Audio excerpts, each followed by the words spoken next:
Hello everyone, I hope you guys are doing absolutely fine. Sandhya Sharma here. और आज काफ़ी time बाद दोबारा से शुरुआत करेंगे। और अब हम थोड़ा मेडिसिन की तरफ शिफ्ट हो रहे हैं, क्योंकि मेडिसिन के अभी एक भी लेक्चर अभी तक हमारे चैनल पे नहीं है। तो मेडिसिन में ऐसा होता है कि एनाटॉमी, फिजियोलॉजी थोड़ा थोड़ा सब कवर अप हो जाता है। तो अभी मेडिसिन से शुरुआत करेंगे और मैंने अब नोट्स भी प्रोवाइड करना शुरू कर दिया है। तो जो टॉपिक आपको अभी यहाँ पे यूट्यूब पे मिलेगा, उसके नोट्स आपको इंस्टाग्राम में मिल जाएंगे। आपको बस इतना करना है कि डीएम करना है कि आपको नोट्स चाहिए, आपको उसकी सॉफ्ट कॉपी वहाँ पे प्रोवाइड हो जाएगी। शुरू करते हैं एक्यूट कोरोनरी सिंड्रोम से, जिसको हम एमआई भी कहते हैं, मायोकार्डियल इन्फार्क्शन। ठीक है। तो सिंड्रोम का मतलब हमारे को नाम से ही पता है कि syndrome is group of disease, but obvious है बच्चों वाली चीज़ें हैं ये। ठीक है। तो दो चीज़ें आएंगी एक्यूट कोरोनरी सिंड्रोम में। एक्यूट है, ठीक है, कोरोनरी रिलेटेड टू आर्टरीज है ना, हार्ट की आर्टरीज। तो एक्यूट कोरोनरी में क्या हो रहा है, दो प्रकार की चीज़ें आ रही है। Number one is unstable angina और नेक्स्ट इज़ मायोकार्डियल इन्फार्क्शन। ये चीज़ें यहाँ पे मैंने नोट्स के पर्पज़ से लिखी थी, पर अगर मैं वीडियो बना रही हूँ तो यहाँ पे ये चीज़ें नहीं लिखी जानी थी, पर क्योंकि मैं नोट्स से ही पढ़ा रही हूँ तो इसलिए आपको ये सब लिखा हुआ मिल रहा है यहाँ पे। नहीं तो ये चीज़ें आपको पता होनी चाहिए एट दिस स्टेज। अगर आप मेडिसिन का टॉपिक देख रहे हैं तो आपको पता होना चाहिए what is unstable and stable angina और प्रिंस मेटल एंजाइना। ठीक है। और अपना मायोकार्डियल इन्फार्क्शन क्या, ये चीज़ें बेसिक पता होनी चाहिए आपको इस स्टेज पे। पर अब लिख लिया है तो obviously I will dictate this कि अनस्टेबल एंजाइना होता है। अनस्टेबल मतलब स्टेबल नहीं है, रेस्ट में है तब भी हो रहा है, खड़ा है तब भी हो रहा है, हो ही रहा है उसको बंदे को। ठीक है। थोड़ा सा भी उठेगा, चलने लगेगा, शुरू हो जाएगा angina. Very bad prognosis if not treated on time. Stable angina होता है कि जब बहुत ज़्यादा काम करेगा तभी होगा, है ना, बहुत ज़्यादा चल लिया, है ना, बहुत ज़्यादा सीढ़ियाँ वगैरह चल ली, उतर ली, तब होगा। और दूसरा है मायोकार्डियल इन्फार्क्शन। ब्लॉक हुई आर्टरी ब्लॉक हुई तो क्या हो गया कि मसल्स के लिए जो खून जाने वाला था वो रुक गया, मायोकार्डियम जो है नेक्रोसिस शुरू हो गया है। इन्फार्क्शन हम तभी यूज़ करेंगे जब डेड होना शुरू हो गई है मायोकार्डियम, तभी हम वो यूज़ करेंगे शब्द। डेड होना जब शुरू होएगा, पेन शुरू हो जाएगा, नहीं ठीक करोगे ये बढ़ता जाएगा, 8 घंटे में सारा कवर कर लेगा ये, और पूरी मसल डेड हो जाएगी 8 घंटे में। इसको आगे हम डायग्राम से भी समझ लेंगे, थोड़ा फ्लो चार्ट सा बनाया मैंने आगे। ठीक है जी। नए पेशेंट्स में भी हो सकता है, और जिनमें पहले स्टेबल एंजाइना की हिस्ट्री रही है उनमें भी ये पाया जा सकता है। ठीक है। एक साइलेंट एंजाइना भी है, वो ओल्ड एज में ज़्यादा देखने को मिलता है, जिसको बोलते हैं ना साइलेंट अटैक पड़ा जी, कुछ नहीं होता, आप सोए हुए थे आराम से, कुछ आवाज़ नहीं, कुछ नहीं किया, और जब सुबह देखा तो ही वॉज डेड। तो वो ओल्ड एज में ज़्यादा पाया जाता है। पैथोफिजियोलॉजी भी बच्चों वाली है इसकी, वही है सेम चीज़ें। क्या हो रहा है, ब्लॉक हुई आर्टरी, एथेरोस्क्लेरोसिस पढ़ा हुआ है हमने, पूरी वीडियो 15-20 मिनट की वीडियो बनाई है मैंने। अल्सरेट हो गया वो प्लाक, ठीक है, फिशर बन गए उस बीच में, फिशर बन गए हैं तो क्या हो रहा है, ये टूटने की कगार पे है। ठीक है। या तो इतना बढ़ गया है कि ब्लॉक कर रहा है, या आर्टरीज का स्पाज्म हो गया है। ठीक है। इसके लिए वो रिस्पॉन्ड नहीं कर रहा, ना डाइलेट हो पा रहा है और ना ही कंस्ट्रिक्ट हो पा रहा है, मतलब ब्लड सप्लाई कंपनसेट नहीं कर पा रहा वो, इसकी वजह से। अल्सरेटेड प्लाक बहुत इंपॉर्टेंट है, प्लाक है, पर अगर एक्यूट कोरोनरी सिंड्रोम है तो इसका मतलब प्लाक टूटने लग गया है। ठीक है। ब्लड आगे नहीं जाएगा, क्या हो जाएगा, मायोकार्डियम नेक्रोसिस हो जाएगा। इफ़ ट्रीटमेंट डिलेड, अगर टाइम से हो गया तो हो जाएगा ठीक। थ्रोम्बोस जो है थोड़े टाइम में खुद ही बॉडी का रिएक्शन है, खुद ही टूटना शुरू कर देता है, पर अगर तब तक बहुत लेट हो जाता है कि अगर आप ये वेट करोगे कि थ्रोम्बस खुद टूट जाएगा, आपको उसका ट्रीटमेंट देना ही पड़ेगा, इसलिए इसमें डिले करते नहीं यूजुअली। ये जो अपना ब्लू वाला है इसको बोलते हैं हम, इसको यहाँ पे लिखा हुआ हमने इस्चीमिया, और ये ब्लैक ऊपर ये लिखा हुआ है, ये इन्फाक्शन है। यहाँ पे ब्लड सप्लाई रुक गई, इतने हिस्से की, ब्लू हिस्से की ब्लड सप्लाई रुक गई, इन्फाक्शन शुरू हो गया 1 घंटे में। 4 घंटे में इन्फाक्शन जो है बढ़ चुका है और 8 घंटे में पूरा इन्फाक्ट हो चुका है। ठीक है। तो हमने 1 घंटे के अंदर जितना जल्दी हो सके ना उतना जल्दी ट्रीटमेंट हमने स्टार्ट कर देना है, इन्वेस्टिगेशन स्टार्ट कर देनी है।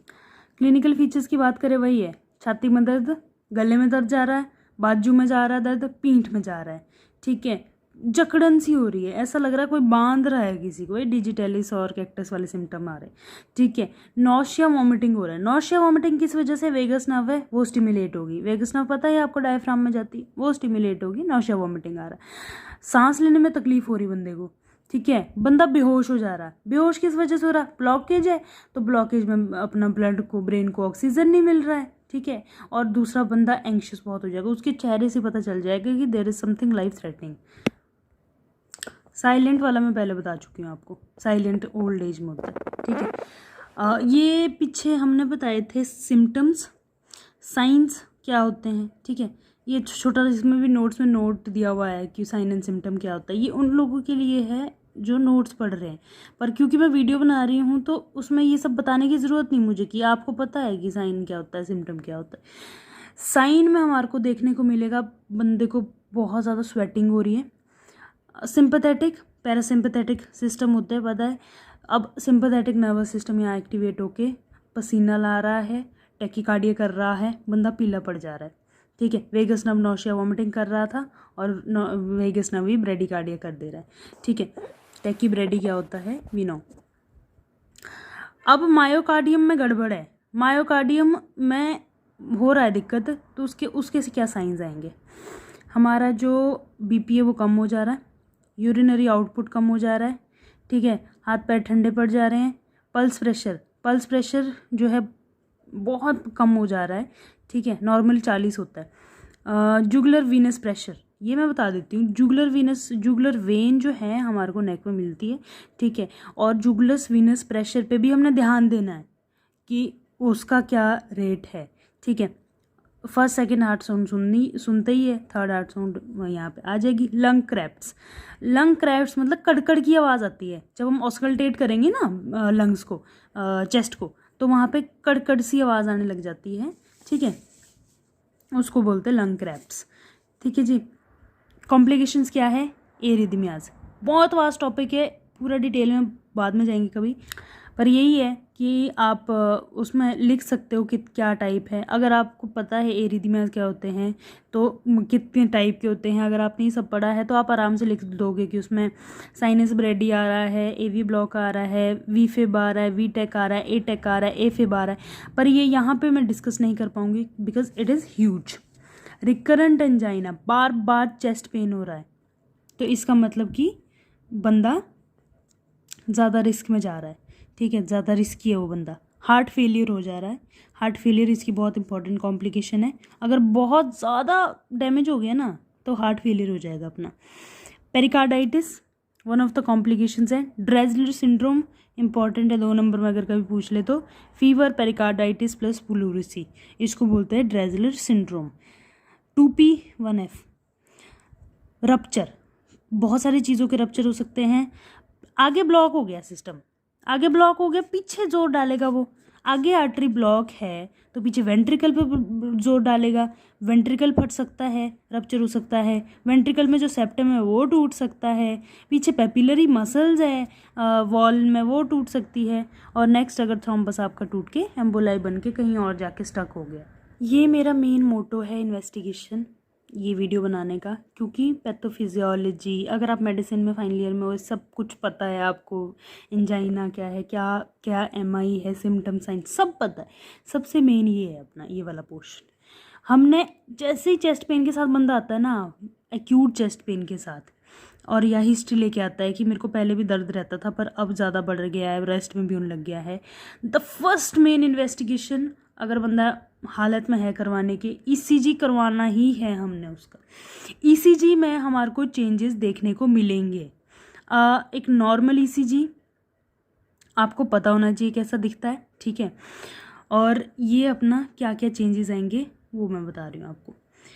ये जो PRST, जो ये PQRST है, ठीक है, ये अपना नॉर्मल वाला मैंने यहाँ दिखाया हुआ है एक रेफरेंस के लिए, ठीक है।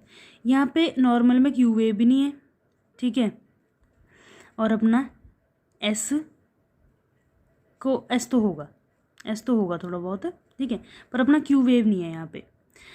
अब यहाँ पे अगर क्यू वेव आ गई, नॉर्मल पे क्यू वेव होती नहीं है, क्यू वेव बन गई, एक चीज़ ही आ गई।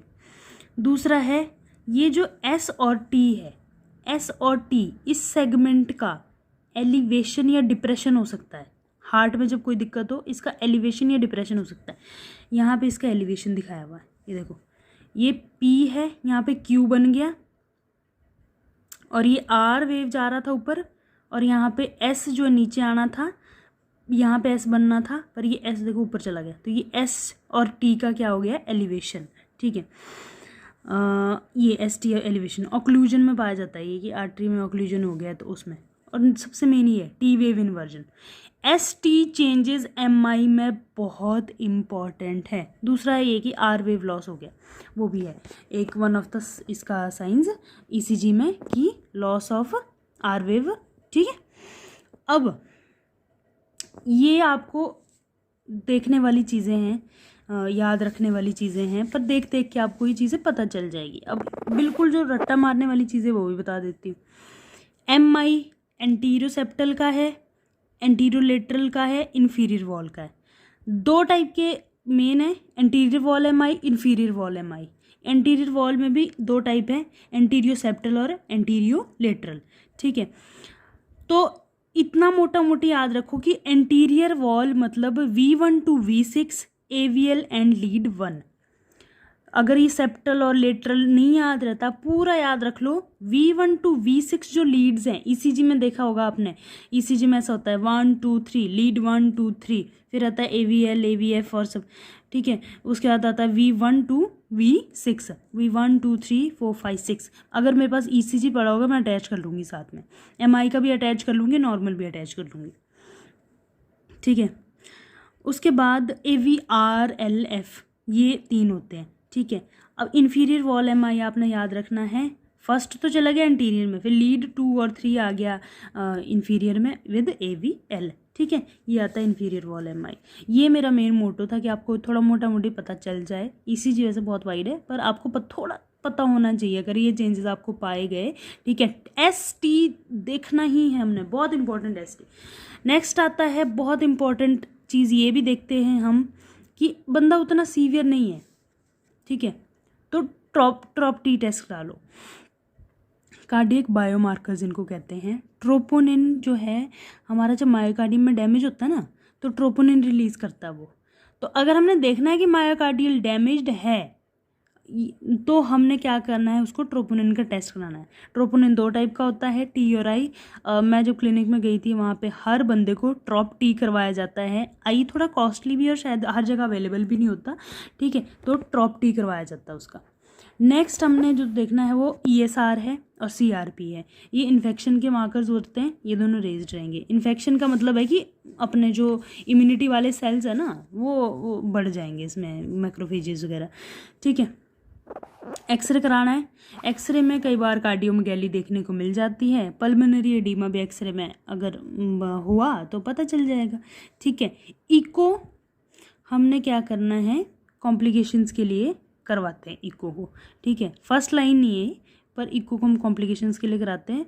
और कोई भी इसकी कॉम्प्लिकेशन है, वेंट्रिकुलर ज़्यादा रहता है तो उसके लिए हम इको करवाएंगे। एनजीओ करवाएंगे। एनजीओ बेसिकली हमने रिवेस्कुलराइज करना है। ब्लॉक होगी आर्टरी, एनजीओ से वो खुल भी जाएगी, ठीक है। तो जब हाई रिस्क पेशेंट है उसमें हम एनजीओ कंसीडर करेंगे। और कई बार दवाइयों से भी बंदा ठीक हो जाता है, वो डिपेंड करता है। मैनेजमेंट वही है, परक्यूटेनियस इंटरवेंशन है, ठीक है। परक्यूटेनियस इंटरवेंशन भी पूरा थोड़ा डिटेल टॉपिक है, पर वही है मोटा मोटी वही कि क्लॉट हटाना है हमने, ठीक है। उसके बाद डाइट, एक्सरसाइज, स्मोकिंग और डीफिब।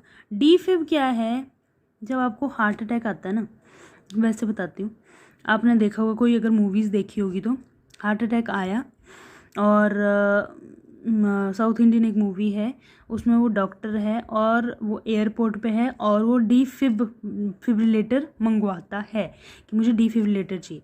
डिफिब्रिलेटर वो आता है और उसको उसमें चेस्ट में लगाता है वो, और उसके बाद शॉक काइंड ऑफ होता है उसमें system, kind of replacement to manual CPR, ठीक है। सीपीआर के बाद अगर रिवाइव नहीं करा तो डिफिब्रिलेटर हम वो करते हैं, इसमें कंसिडर करते हैं, ठीक है। वो बंदा उधर से एयरपोर्ट पे, ये एयरपोर्ट, रेलवे स्टेशन, ऐसी जगहों पे होते हैं डिफिब्रिलेटर, कि कम से कम मेडिकल इमरजेंसी में यूज़ हो सके कल कोई, ठीक है। तो वहाँ पे डिफिब्रिलेटर से उसकी जो हमने हार्ट है उसको रिवाइव करने की कोशिश करते हैं।